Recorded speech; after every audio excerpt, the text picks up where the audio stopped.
Once upon a time, there was a man named Elias. Everyone in the village knew that if you were suffering, you went to Elias. Not to a doctor, not to a priest, to Elias. He lived in a small house at the end of the main road. His door was always open. His kettle was always warm. And he had a gift no one could fully explain: the ability to sit with someone in their pain and make them feel for the first time completely understood. He remembered everything. He remembered that the baker's wife had lost a child 12 years ago and still could not look at empty cradles. He remembered that the young teacher had been abandoned by his father at 7 and still flinched when older men raised their voices.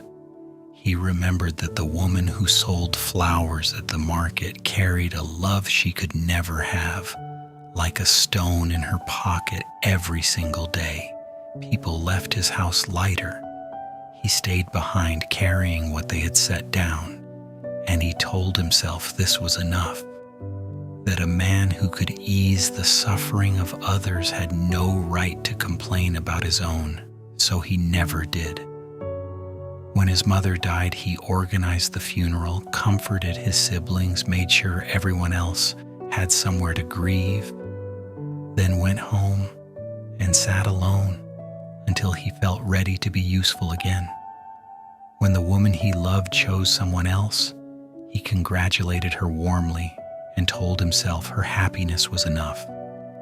When his own body began to tire, when the headaches came, when sleepless nights stretched into weeks, when he felt hollowed out in a way he could not name, he told himself he was just tired.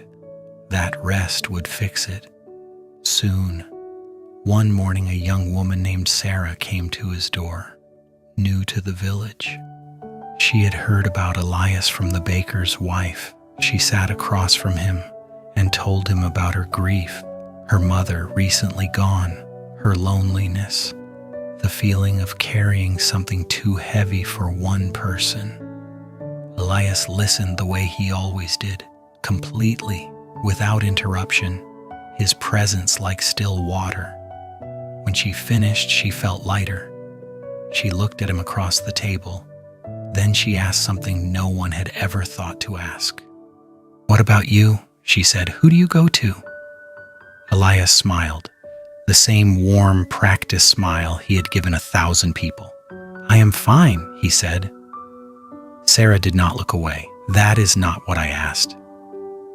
Elias opened his mouth, and something happened that had never happened before in all his years of sitting with other people's pain. He could not speak. Not because he had nothing to say, because he had so much, years of it, decades of it, packed so tightly inside him that the moment someone made space for it, it had no idea how to move. "I do not know," he said finally, his voice smaller than usual. "You do not know who you go to?" Sara asked gently. "I do not know what my pain is." He stopped, started again. "I have spent so long learning everyone else's that I cannot." He stopped again. Sara said nothing. She simply stayed, the way he had stayed for hundreds of others. She did not try to fix it.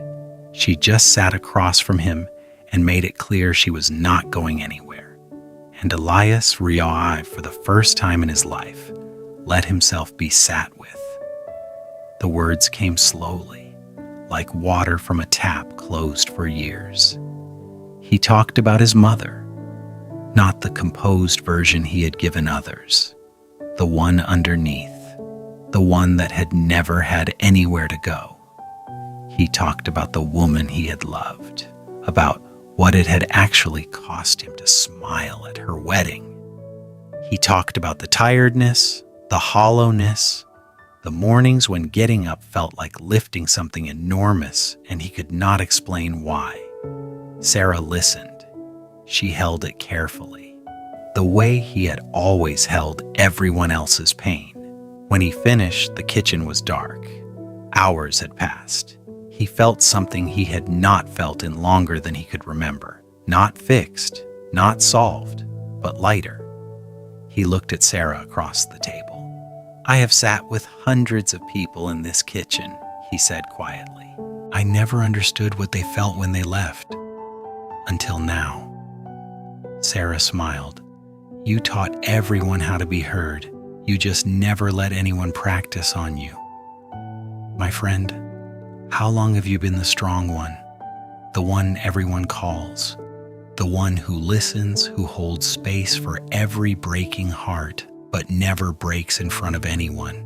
Pain that is never witnessed does not disappear. It just moves deeper. It becomes the exhaustion that rest cannot fix. You are allowed to be helped. You are allowed to be heard. Find your Sara. Let them sit with you. If this story reached something that needed reaching, share it with the person in your life who is always strong for everyone else. They need this more than anyone. Subscribe for a new story every week. Your healing matters too.